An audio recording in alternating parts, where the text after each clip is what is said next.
वही बात आप अपने नाजरीन के लिए दोहरा सकते हैं। कल लोगों ने जो फैसला दिया वो खुद से दिया। मैंने न किसी पार्टी की मुखालफत की, न किसी पार्टी की हिमायत की। मैंने सिर्फ लोगों से ये कहा कि मैं इन हालात में अपनी पार्टी के लिए कैंपेनिंग के लिए नहीं जा सकता। फैसला आपके हाथ में। तो जिस चीज़ का एहसास मुझे हो रहा था, कल बडगाम ने और बडगाम के जरिए पूरे कश्मीर ने ये कहा कि वही एहसास जो है वो पूरा कश्मीर करते हैं। तो अभी भी वक्त है, इंट्रोस्पेक्शन करें और इस एक साल के सफर पे गौर खोज करे और आवाम की ये बात को समझे और वापस अपने रास्ते पे आए।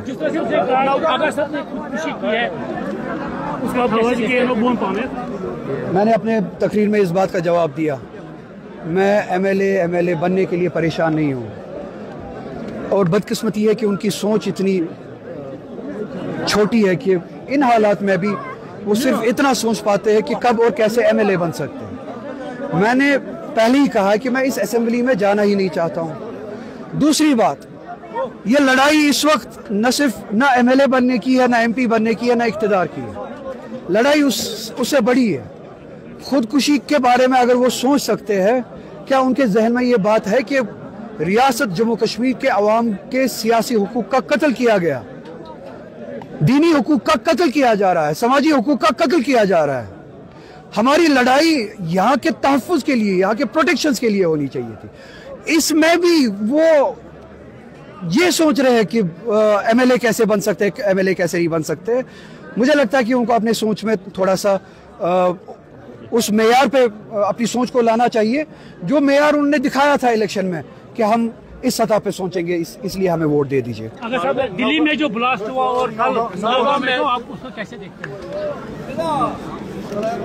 उसके नतीजे में जो जाने गई दिल्ली में भी, उस दहशतगर्दी के नतीजे में जो जाने गई दिल्ली में भी और कल यहाँ श्रीनगर में भी, हम उनके न सिर्फ दुख दर्द को समझते हैं, इस तरह के हादसों के हमने महसूस किया है।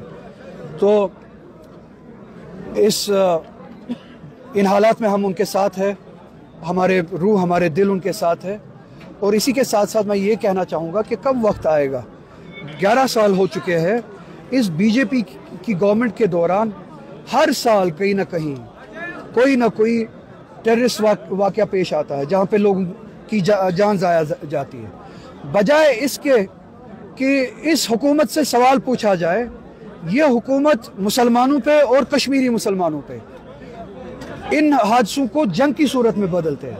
कब इस मुल्क में वक्त आएगा जब इस हुकूमत से हिसाब लिया जाएगा? ये आपकी नाकामी है, ये आपकी नालायकी है कि ये इस तरह के हादसा बारहा पेश आते हैं। इस नालायकी को, इन हादसात को आप छुपा नहीं सकते हैं हिंदुस्तान के मुसलमानों के साथ जंग छेड़ के, कश्मीरी मुसलमानों के साथ जंग छेड़ के। अगर सबसे ज़्यादा तनकीद का निशाना इस वक्त कहीं किसी को बनाना चाहिए था, वो बीजेपी की सेंट्रल गवर्नमेंट को बनाना चाहिए था। और अगर किसी को इस वक्त रिज़ाइन करना चाहिए था, वो उन तमाम ओहदेदारों को, पॉलिटिकल से लेके नॉन पॉलिटिकल, एडमिनिस्ट्रेशन में, पुलिस में, सिक्योरिटी ग्रिड में, उन सभी को इस्तीफा देना चाहिए था जो इन पोजीशंस पे बैठे हैं, जिनकी जिम्मेदारी हमारा तहफ़्फ़ुज़ है। आगे साहब रिसेंट इलेक्शंस पे आपने जवाब दिया कि मैंने किसी जमात को वोट देने के लिए नहीं कहा था, लेकिन उमर साहब के साथ साथ डॉक्टर फारूक अब्दुल्ला ने भी कहा कि उन्हें तंजीम को जवाब देने की जरूरत है। लेकिन दूसरों की रैलीज में, जो अपोजिशन जमातें हैं, उनकी रैलीज में आपके पोस्टर्स भी देखे गए और उनको एक मुद्दा बनाया गया आपकी बात करने का कि आपने उस तरफ इशारा किया है। पोस्टर्स कब देखे गए? पीडीपी की रैली में या बाकी रैलीज में? एंड के दिन बडगाम के लोग कल निकले। उन्होंने न सिर्फ जो मेरी तंजीम के ज़रिए जो बातें हुई और इस आवाम के साथ जो हुआ उस सब का जवाब दिया, बल्कि दूसरी तरफ भी ये जवाब दिया कि ये वोट किन बुनियादों पे कल हुआ और ये कोई किसी गुमान में ना जाए कि ये जो नतीजा था ये किसी और वजह से था। तो बडगाम ने वो बात कल जाहिर की। अगर लोगों ने वो बात बताने के लिए पोस्टर खड़े किए तो उसमें मेरी कहाँ पे गलती है? अगर लोगों ने नारे लगाए तो उसमें मेरी कहाँ गलती है? कश्मीर के लोग, इसी तरह से बडगाम के लोग सोच और समझ रखने वाले लोग हैं, अपने वोट के मालिक हैं, अपने शऊर के मालिक हैं। ये अपने शऊर से फैसला लेते हैं, ये अपने फहम से फैसला लेते हैं। इनके फहम को, इनके शऊर को इतना छोटा नहीं करना चाहिए अपने सियासी मफाद के लिए।